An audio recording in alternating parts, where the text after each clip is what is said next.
திருத்தூதர் பணிகள் அதிகாரம் 13. சகோதரரே, ஆபிரகாமின் வழி வந்த மக்களே, இங்கு இருப்போருள் கடவுளுக்கு அஞ்சி நடப்போரே, இந்த மீட்பு செய்தி நமக்குத்தான் அனுப்பப்பட்டுள்ளது.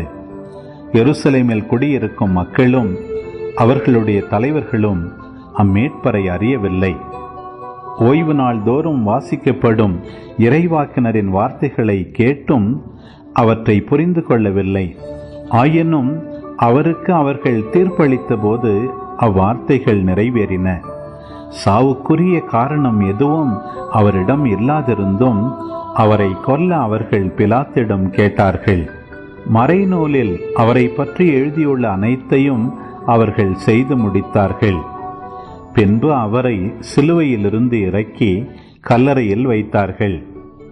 ஆனால் இறந்த அவரை கடவுள் உயிரோடு எழுப்பினார். அவர் கலிலேயாவிலிருந்து தம்முடன் எருசலேம் வந்தவர்களுக்கு பல நாள்கள் தோன்றினார். அவர்கள் இப்போது அவர் தம் சாட்சிகளாக மக்கள் முன் விளங்குகின்றார்கள்.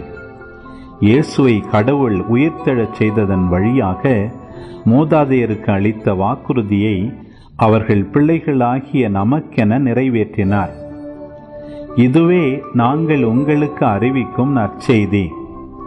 இது பற்றி 2ஆம் திருப்பாடலில், நீரே என் மகன், இன்று நான் உம்மை ஈன்றெடுத்தேன் என்று எழுதப்பட்டுள்ளது.